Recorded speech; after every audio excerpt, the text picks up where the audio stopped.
soir, on se retrouve dans une vidéo débrief un petit peu sur le voyage que j'ai fait en Thaïlande. Vous donner des infos, des anecdotes, vous montrer un peu les petits souvenirs que j'ai ramenés également, qui font de très bons triggers, j'en suis persuadée. Donc c'est parti, on va commencer tout de suite. Donc pour celles et ceux qui ne le savent pas, je suis partie 2 semaines en Thaïlande du Sud, fin mars, début avril. Donc j'ai fait 3 vlogs, enfin je voulais en faire qu'un, mais ça aurait été trop long, donc je l'ai fait en 3 parties le vlog. Il est disponible sur la chaîne si vous voulez suivre. Et je vous avais demandé si ça vous plaisait une vidéo plus où je vous explique un peu les astuces si vous voulez partir là-bas, les infos, etc. pour partir en Thaïlande. Il y a un petit avion qui passe. Donc si vous avez vu le vlog sur la première partie du vlog 1, je vous ai mis le parcours qu'on a fait. Donc on a fait 1, 2, 3, 4, 5 étapes, enfin 4 étapes sur vraiment la Thaïlande du Sud. Donc Phuket, Koh Lanta, Krabi, Koh Yao Noi. Et ensuite on est retourné à Phuket pour reprendre l'avion. Donc j'ai trouvé ce parcours sur un blog sur internet. Ça doit être quelqu'un, une fille je pense, qui l'a fait. Et elle recommande chaque jour ce que vous pouvez faire. Donc nous, en fonction de notre budget, nos envies également, on a fait des trucs, on a suivi des trucs, d'autres on n'a pas suivi, etc.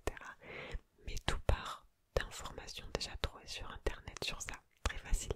Vous tapez parcours Thaïlande du Sud sur 2 semaines. Hop, aujourd'hui vous pouvez quasiment tout trouver, vos itinéraires de parcours sur internet et les améliorer selon vos envies, etc.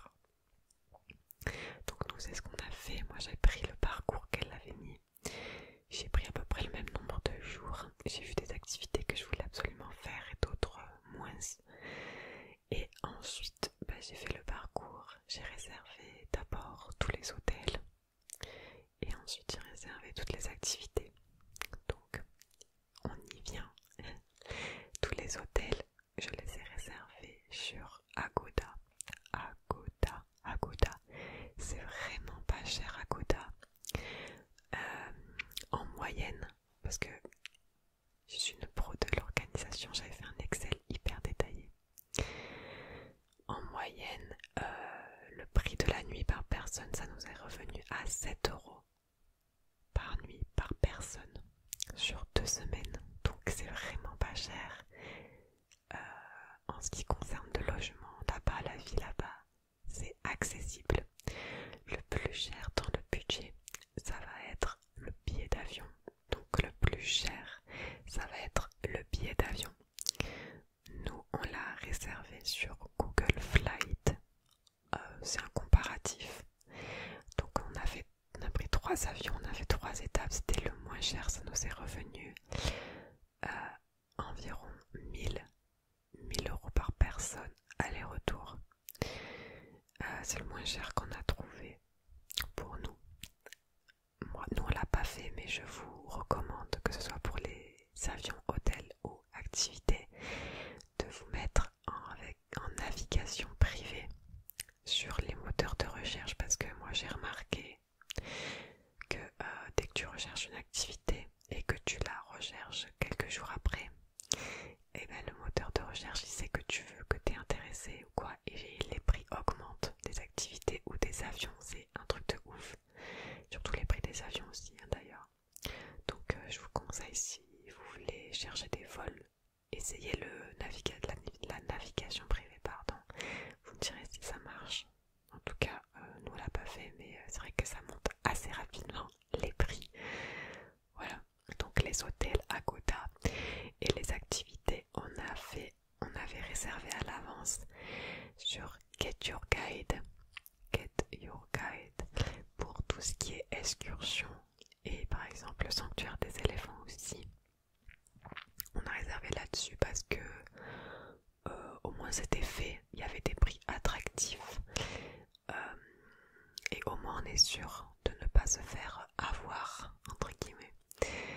Alors là-bas en Thaïlande, il y a des stands un peu partout pour réserver des excursions, pour réserver même du jour au lendemain. Il n'y a pas de problème de place. Moi je pensais qu'on aurait des problèmes de place par exemple pour les éléphants, mais ça n'a pas du tout été le cas. Après, les prix sur place ont l'air plus élevés d'après ce que j'ai vu. Donc je pense qu'on a bien fait de réserver à l'avance sur Get Your Guide pour avoir des prix moins élevés. Et du coup, là-bas d'ailleurs, dès que tu réserves sur Get Your Guide, il faut renseigner ton hôtel pour qu'on puisse venir te chercher pour l'activité. D'où le fait de réserver d'abord les hôtels et ensuite les activités. Voilà. Donc pour partir en Thaïlande, il n'y a pas besoin de vaccin obligatoire. Le seul vraiment obligatoire, c'est le tétanos. Je vous rappelle, si vous ne le savez pas, qu'il y a un rappel de tétanos à faire à l'âge de 25 ans. D'accord? Moi j'ai 24 ans, je l'ai fait quand même avant le départ. Au moins je suis sûre, j'ai pas à le faire l'année prochaine. C'est bon, c'est fait. Ensuite, il n'y a aucun vaccin obligatoire. Il n'y a que des vaccins recommandés, dont l'hépatite A et l'hépatite B. Moi j'ai fait la A avant de partir. La B, je l'avais faite dans mon enfance, mais je n'ai plus d'anticorps parce qu'on a fait une prise de sang. Super. Mais en vrai, tranquille, hein, ça va là-bas.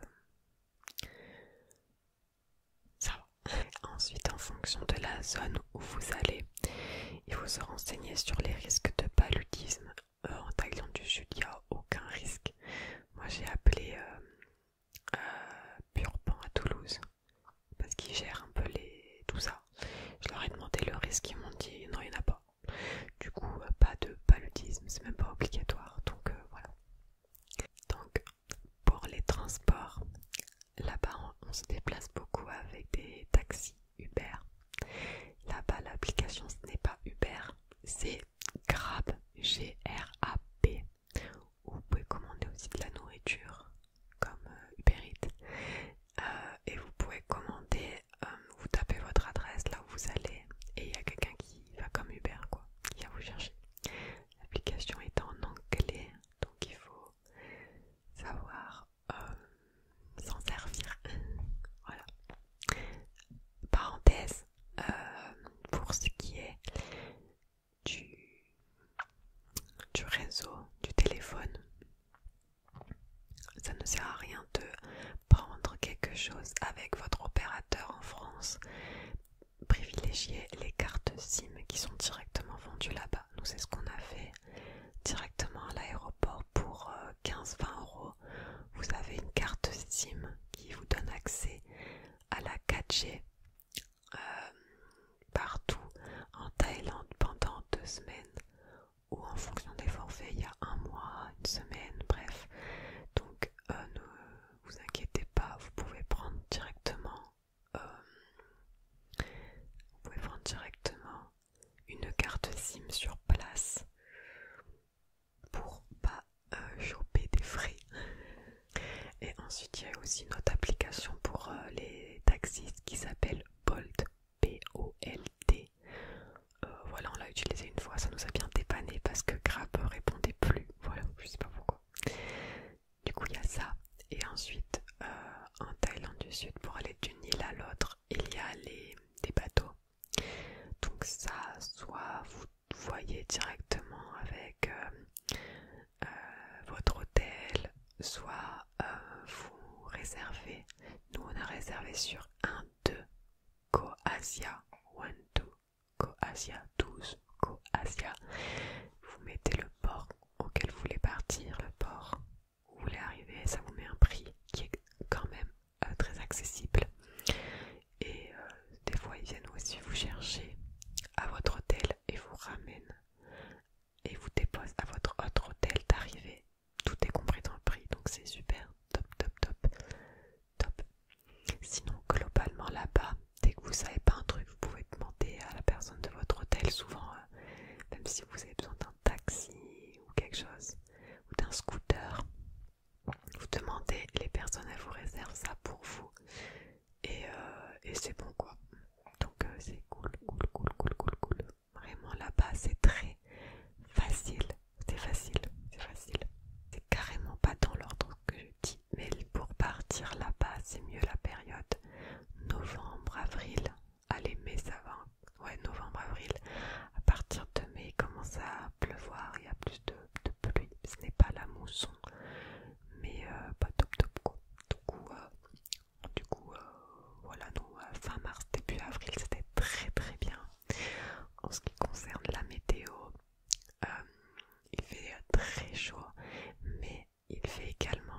l'excursion aux îles 6001. Dans le premier vlog, le premier truc qu'on voit avec les tortues et tout. Ça nous a coûté le plus cher. Ça a coûté 120 € par personne. C'était toute la journée, repas compris, boissons comprises, kit compris, tout. Le moins cher qu'on a fait, c'est une autre excursion de 4 îles par exemple. Les 4 îles, c'est à peu près, après ça tourne autour des 30-35 € par personne toute la matinée, avec le repas compris. Voilà, donc c'est globalement accessible. Après, si vous faites très peu d'activités, mais je vois pas trop l'intérêt là-bas. À part si vous voulez profiter que de la plage, mais les plus belles plages, elles sont accessibles que via les excursions. Ça peut revenir vraiment pas cher du tout. La nourriture là-bas est vraiment pas chère, surtout si vous allez dans les street food.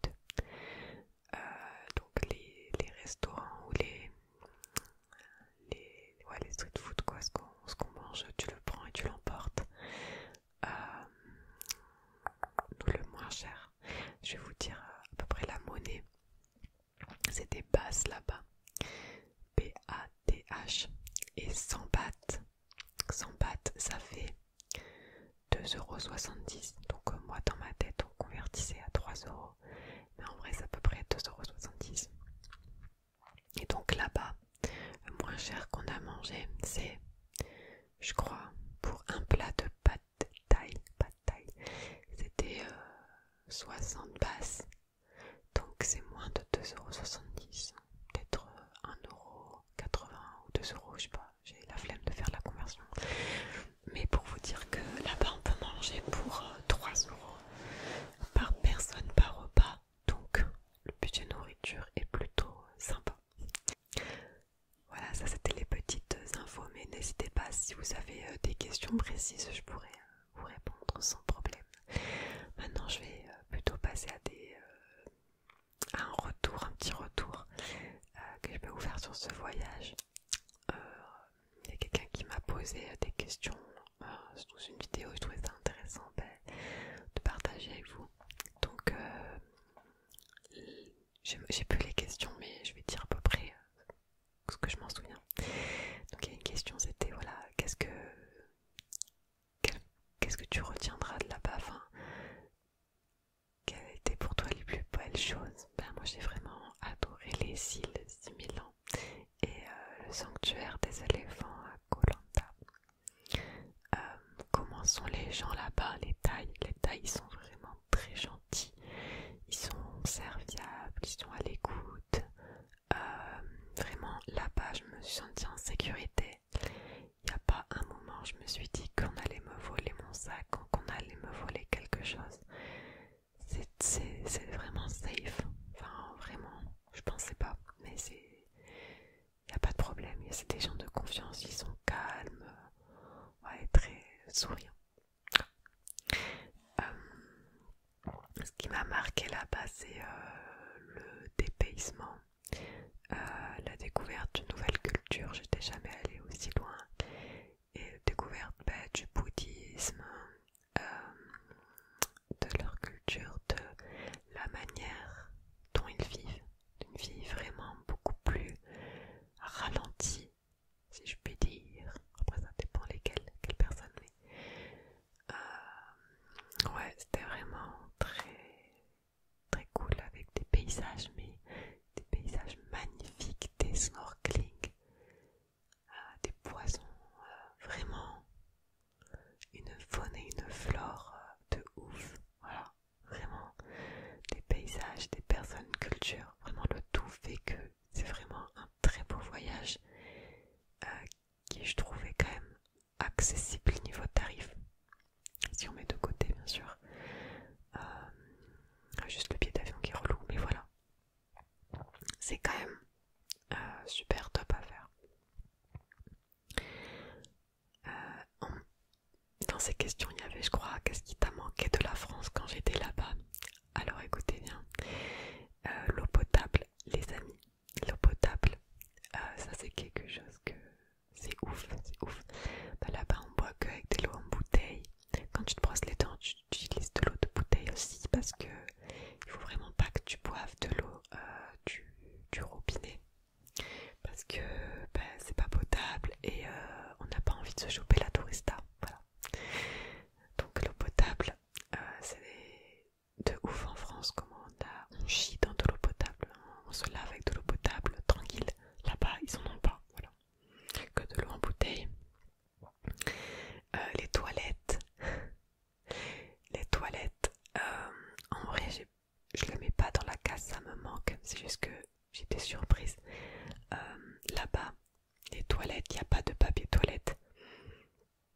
fait il y a un jet d'eau.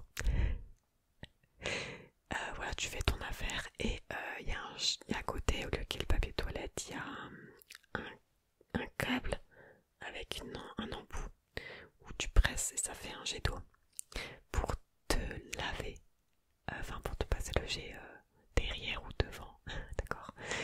Et voilà, il n'y a pas de papier toilette et tous les papiers toilettes, dans le cas où il y en a dans certains hôtels, il faut absolument pas que tu le jettes dans les toilettes mais dans la poubelle. Voilà, c'est écrit partout. Voilà, nous en France, on jette tout le papier toilette dans les toilettes. Voilà, je comprends toujours pas pourquoi. Mais du coup, ça m'a fait réfléchir et poser des questions sur des trucs. Ce qui me manquait, c'était le chocolat aussi, parce que moi j'aime beaucoup le chocolat. Et là-bas, il n'y a pas tellement de trucs à base de chocolat. Une fois, j'ai pris des pancakes au Nutella au marché de nuit. C'était bon. Mais ouais, moi j'aime beaucoup le chocolat. Les médecins, ça nous a manqué parce que je vais vous raconter après dans les anecdotes pourquoi. Après, pas grand chose en vrai, c'était 2 semaines donc en vrai, c'est plus là-bas qui me manque que la France me manque quand j'étais là-bas. Mais c'était que 2 semaines donc la France n'a pas eu vraiment le temps de me manquer beaucoup. Voilà, globalement, ces choses-là. Et après, maintenant, on m'a demandé de raconter quelques anecdotes, mais je voulais vous en raconter des choses amusantes, des choses moins amusantes. Et après, je vais vous montrer aussi les petits trucs qu'on a ramenés. Ça y est, aussi des trucs. Donc, voilà, c'est parti. Donc, voilà. Donc, ce que je vous ai dit dans le vlog 3, que j'ai pas trop eu le temps de discuter, c'est le fait qu'on a été malade sur 2 nuits et 1 jour et demi à peu près quand on était à Koh Yao-noi. Donc la quatrième étape on l'a pas faite. De base on devait juste faire de la plage et se reposer.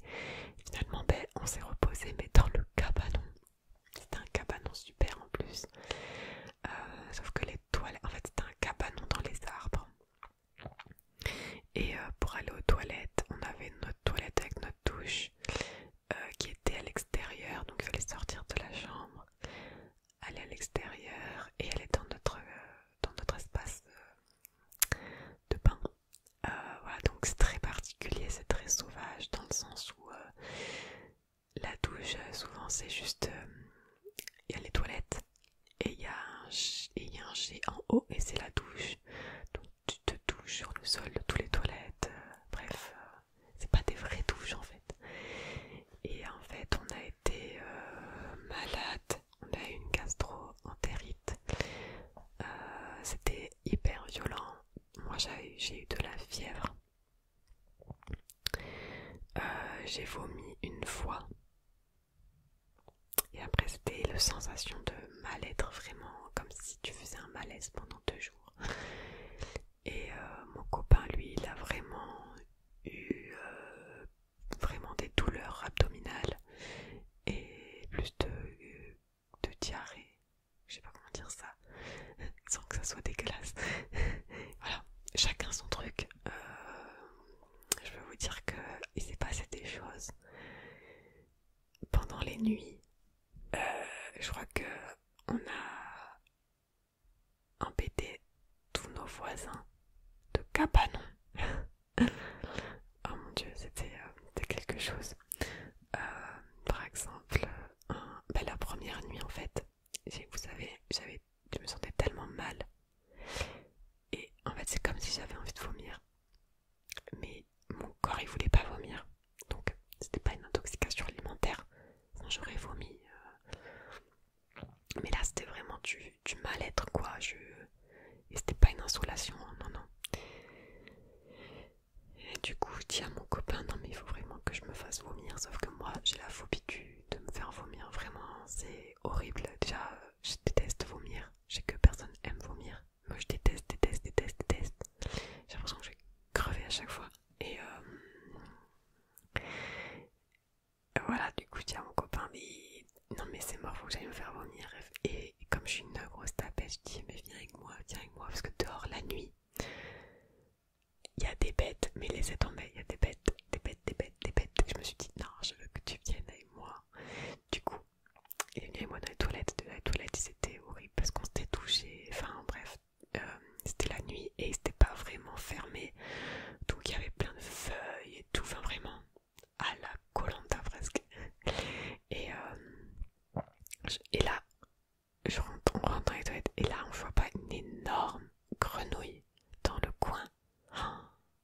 Dieu, j'ai crié et j'ai eu peur.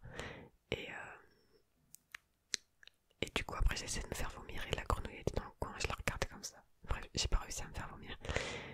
Je me suis fait vomir plus tard dans la nuit. C'était horrible. Et finalement c'était pas aux toilettes, c'était dans la... J'ai décidé de prendre la poubelle où il y avait un sac plastique dedans et j'ai rendu mes tripes là-dedans. Il y avait tout le contenu de mon estomac. Vraiment, je sais pas ce que j'ai vomi, ce que j'avais rien mangé. Et j'ai jamais fait un vomi comme ça. C'était horrible. Vraiment, là j'en rigole, mais sur le moment quand t'es sur une île, il n'y a pas de médecin. Vraiment là, on se regardait, on disait putain, on va se faire rapatrier et tout. Hein. Je déconne pas tellement on était mal. Moi ça allait mieux le jour où on est parti. Après on a commencé à remanger, ça allait mieux. Mais chaque fois qu'on mangeait un truc, on avait peur. On avait vraiment peur. Donc voilà, c'était le truc pas très drôle du voyage, malheureusement. Et on ne sait pas à quoi c'est dû, parce que je suis sûre.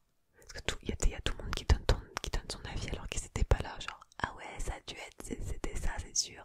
Ah, vous avez bu de l'eau. Mais non, c'est sûr que c'est pas quelque chose d'alimentaire. C'est sûr. C'est sûr, c'est sûr.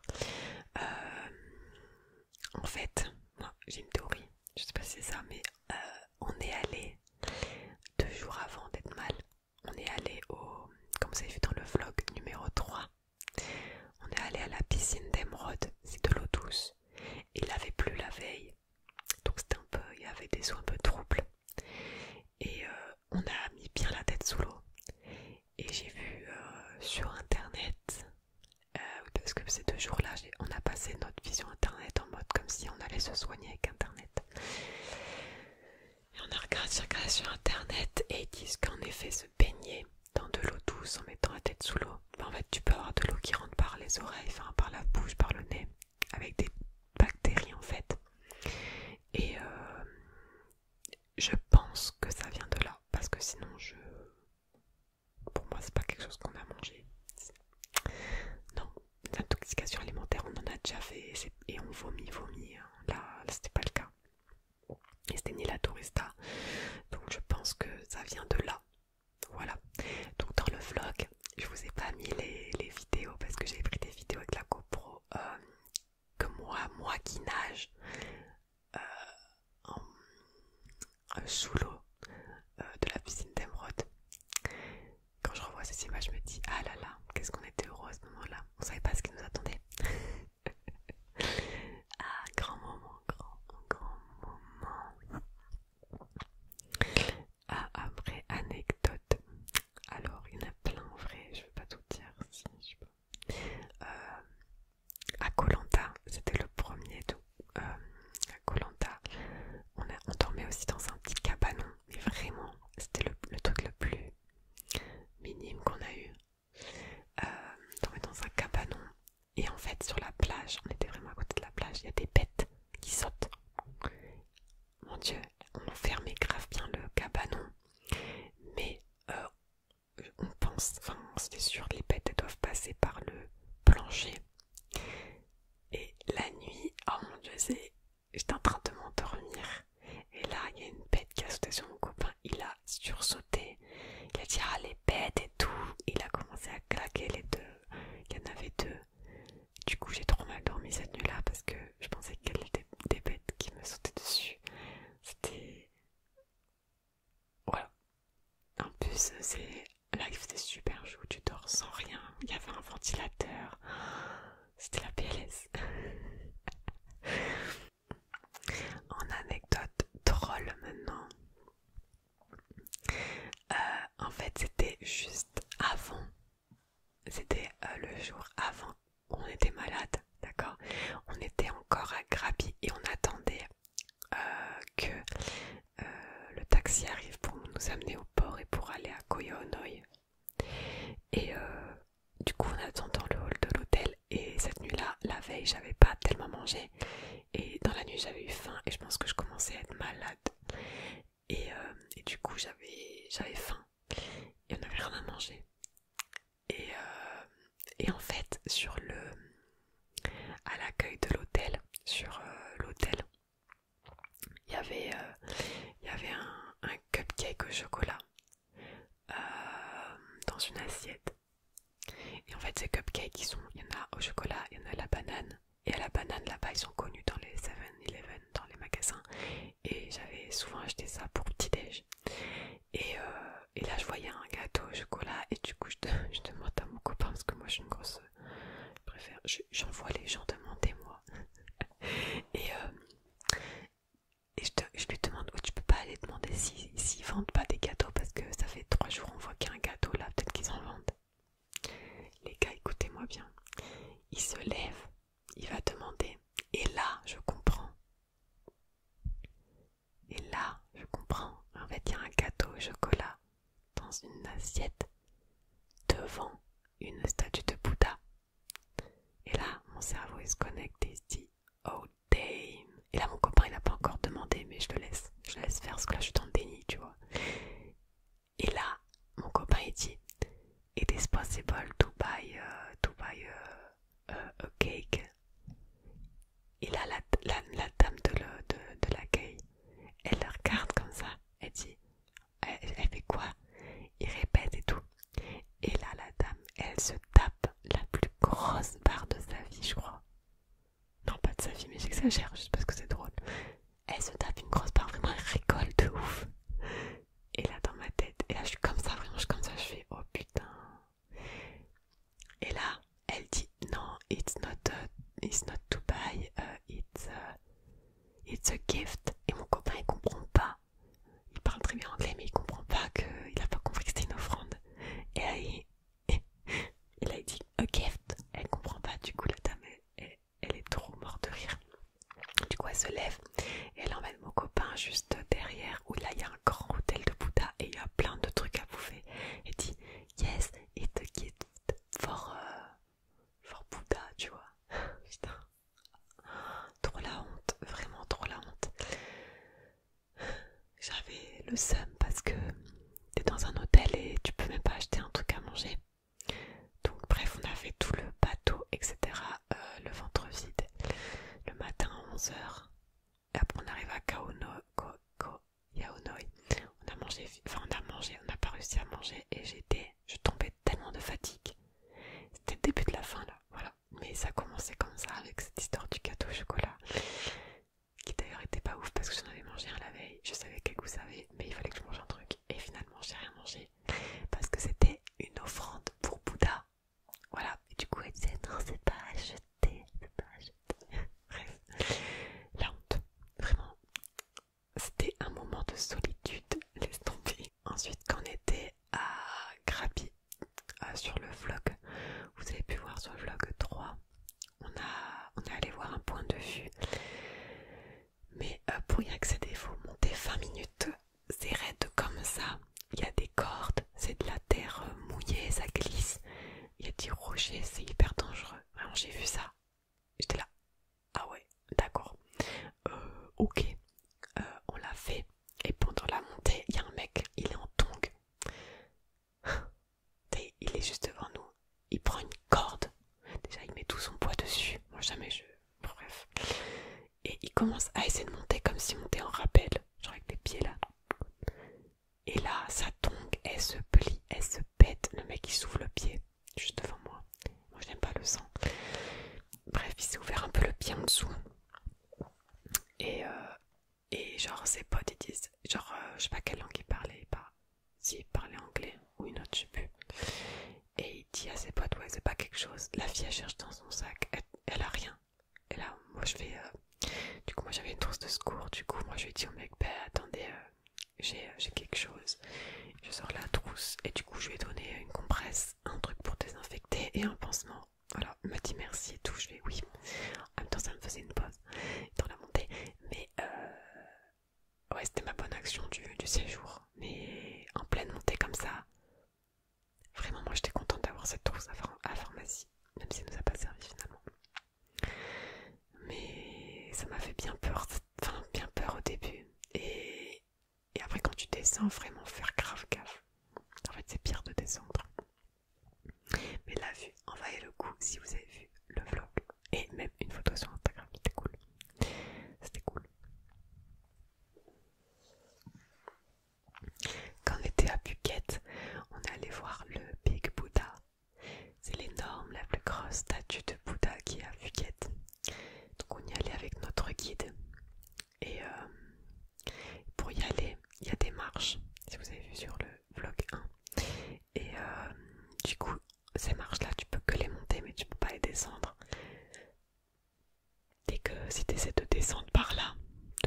ces chemins, il y a un mec, il est là avec son sifflet et il te siffle devant tout le monde et te dit no, no. En fait, il faut que tu montes, t'es obligé de monter et de descendre par derrière.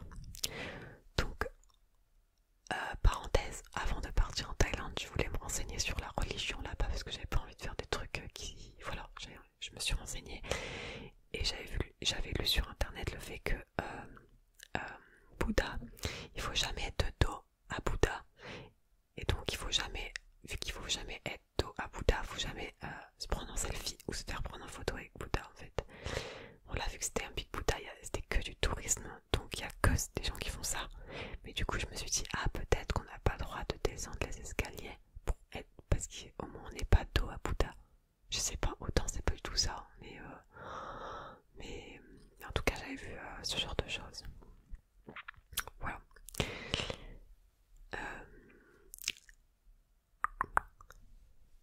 Également à Krabi, on allait voir un temple où on a monté 1260 marches. Donc ça je vous l'ai dit dans le vlog 3. J'étais morte. Voilà. Parce qu'on l'a fait l'après-midi après manger à l'heure la plus chaude. Et c'était vraiment un exercice. On l'a fait en tongs, s'il vous plaît. Oui, oui, oui. Et ce que j'ai pas mentionné dans le vlog, c'est que les femmes sont obligées de se couvrir les épaules, donc obligées d'avoir un t-shirt, voilà, et obligées de se couvrir les genoux, donc être en pantalon, ou sinon tu mets un short et tu mets un châle au-dessus. Bref, du coup j'étais avec un pantalon avec des tongs. Mon pantalon, j'avais du mal à plier les genoux avec ce pantalon parce qu'en plus les marches c'était hautes. Donc voilà, ce fut pas une mince affaire, mais j'ai réussi, je suis allée jusqu'au bout, donc j'étais contente de moi, parce que je suis quelqu'un de pas hyper sportif, il faut que je me remette au sport. Mais le cardio, ça n'a jamais été vraiment mon truc, voilà. Une fois qu'on est redescendu des 1260 marches en bas, on s'est acheté des boissons, parce qu'on avait hyper soif. Et en fait il y avait plein de singes, donc il fallait cacher nos boissons sous nos t-shirts. Pour pas se faire attaquer par la marée de singes qu'il y avait. Moi j'ai eu peur. Vraiment les singes c'est mignon, mais quand ils sont en liberté et qu'ils viennent sur toi dès que t'as un truc de bouffe ou de boisson, t'es pas serein, vraiment. Du coup je me suis cachée pour boire ma boisson et tout. Voilà, c'est très intéressant tout ça. Après ces petites anecdotes, je voulais vous montrer un peu les trucs qu'on a ramenés parce que c'est des petits triggers, c'est cool. J'avais acheté ce t-shirt à un marché de nuit. En fait c'est juste un donut, mais c'est un gros t-shirt blanc qui m'a servi. Je l'ai mis quand on a escaladé et du coup il est un peu taché de terre, voilà. Bien joué Pauline. Qu'est-ce que je peux vous montrer en premier? Je vais vous montrer ça. Sur un marché de nuit, j'ai acheté des sortes des écharpes. Elles sont en soie et cachemire, j'ai plus 100%. Elles sont trop belles, mais j'ai pas envie de déplier.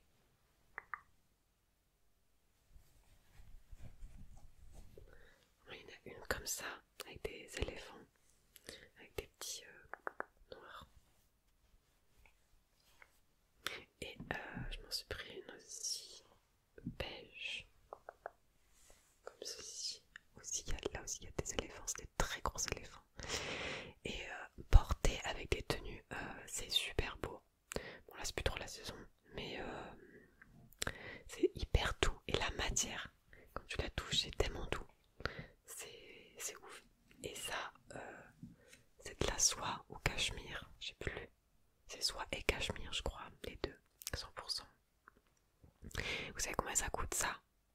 Un c'est 100 bahts, 2,70 €. Je sais pas combien ça coûte le cachemire ou quoi en France. Mais là franchement, j'en ai acheté pour ma mère, ma belle-mère. Bref, c'était le cadeau. En plus il était emballé, il y avait juste un truc en carton autour où il y avait écrit Thaïlande, Perfect Gift, machin. Et j'ai trouvé ça trop cool pour ramener aux pièce, comme disent les gens dans la mode, une pièce de bonne qualité qui vient de l'étranger, enfin qui vient de la Thaïlande, parce que là-bas il y a beaucoup de fringues quand même, beaucoup de contrefaçons aussi, mais ensuite vous avez vu ça dans le vlog partie 3. Oh, seuls ceux qui ont vu sauront. En fait, quand on est allé dans le sanctuaire des éléphants, on a fait une partie avec des éléphants. Et après, on a fabriqué du papier et des médicaments pour les éléphants avec un mec super sympa d'ailleurs. Donc on a fait 2 petits ateliers, c'était hyper cool. Et en fait, c'est du papier qui est fait avec du caca d'éléphant 100%. Donc je vous rassure, tous ceux qui vont dire en fait c'est les fibres de cocotier, de tout ce que mangent les éléphants, en fait les fibres de feuilles de palmier, etc., qui sont dans leur estomac, d'accord. Quand ils font popo, ben, ça sort, d'accord. Et c'est avec toutes ces fibres là que de base tu peux faire du papier. Mais là, les récupère directement. Et avant, bien sûr, il y a un traitement avec beaucoup d'eau où ça enlève la couleur et ça enlève les bactéries. Donc tout ce qui est odeur, tout ce qui est couleur caca, ça part et en fait ça fait juste un papier.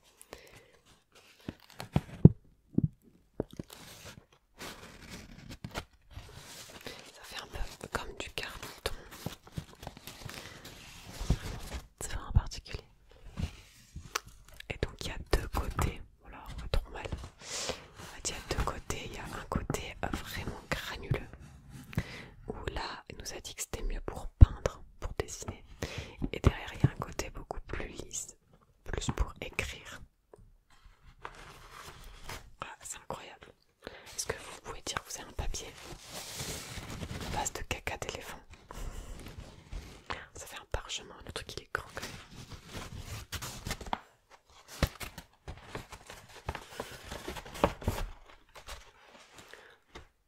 Oyez, oyez, gentes dames, le prince a décidé d'ouvrir son bal à toutes les demoiselles du royaume.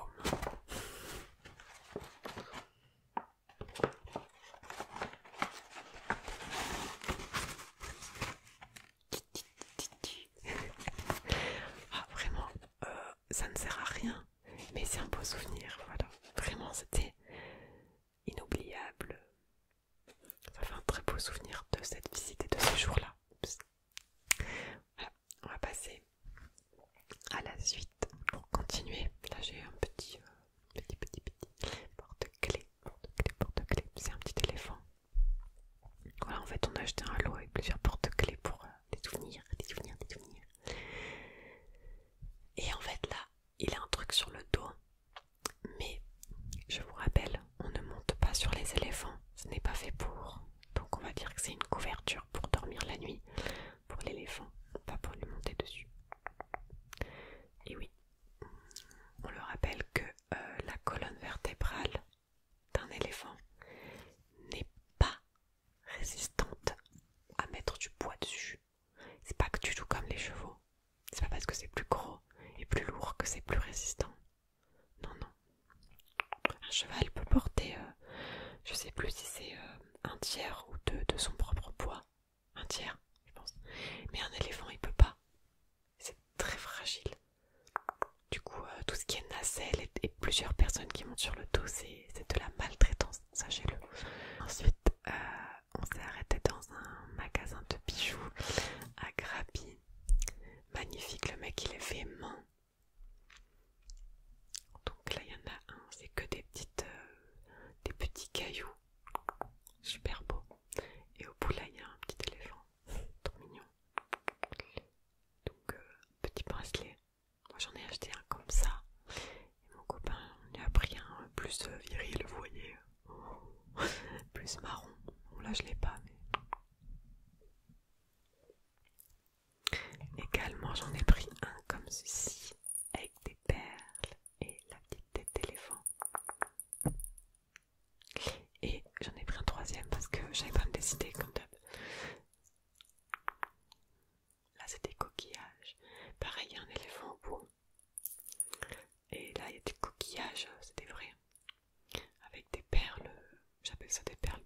fait, j'ai pris celui-là parce que les perles me faisaient trop penser à la couleur de l'eau.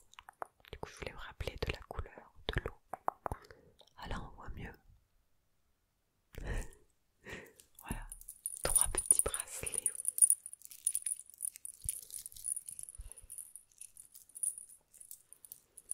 Ensuite, sur les plages où c'était permis, bien sûr, j'ai pris quelques souvenirs en termes coquillage. Coquillage. Et ils sont tous là-dedans. Donc il y en a pas mal. Je vous en montrerai quelques-uns. Et le bol fait partie aussi de ce qu'on a acheté.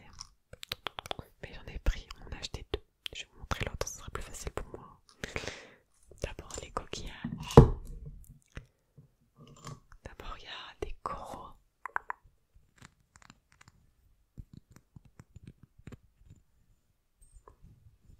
Vraiment ça rend trop mal à la caméra, mais c'est trop beau. J'en ai 3 corails. Ah ouais.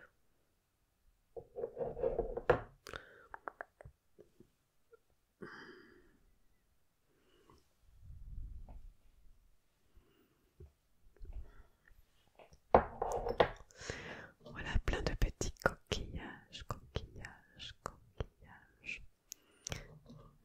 J'adore, il y en a juste un qui s'est cassé, j'ai le seum.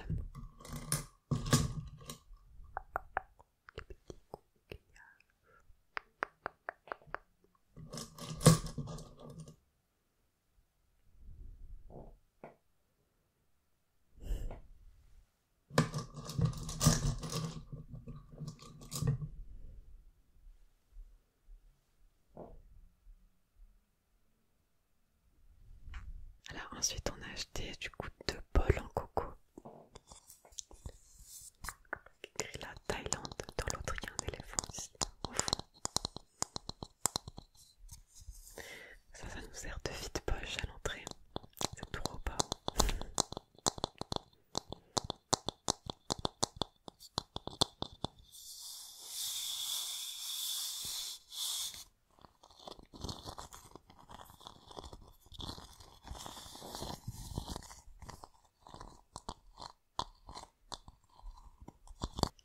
J'allais presque oublier, mais on est allé à une fabrique de noix de cajou, si vous avez vu dans le vlog 1. Et on a acheté, c'est vraiment, ça a une autre saveur que celle que vous connaissez. C'est trop bon.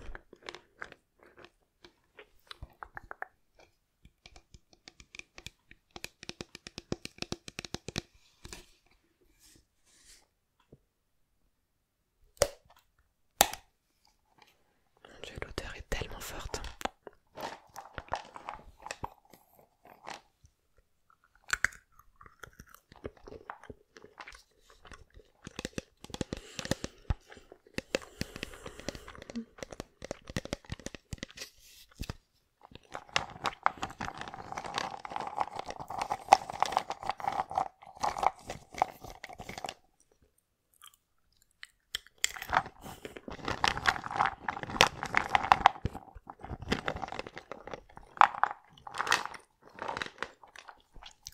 Écrit Phuket Thaïlande.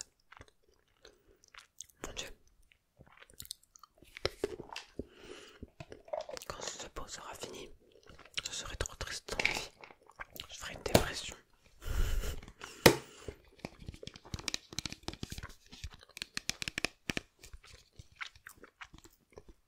Ça a presque le goût de chocolat. Je sais pas comment dire, mais c'est ouf.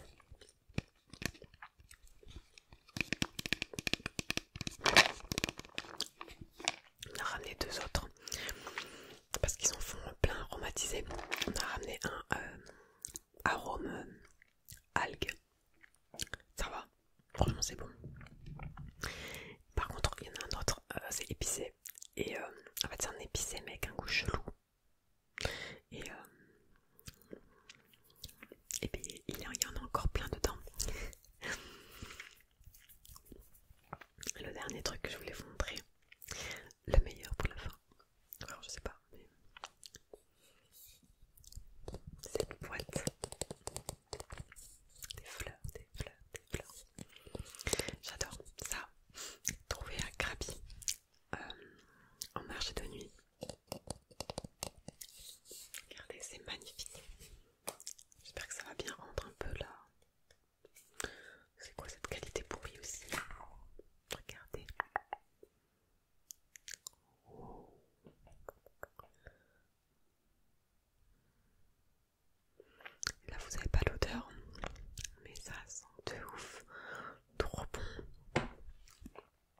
c'est un savon qui est sculpté à la main par une dame.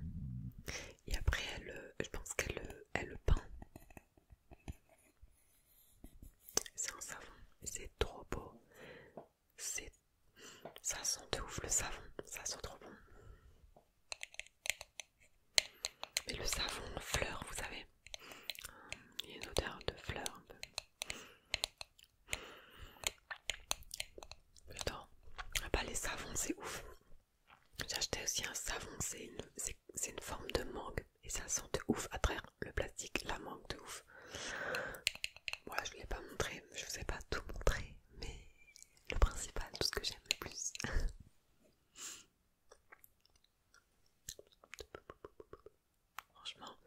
Franchement, un jour j'aurai un truc de focus et je vous remontrerai ça parce que vous voyez pas les détails, c'est trop beau.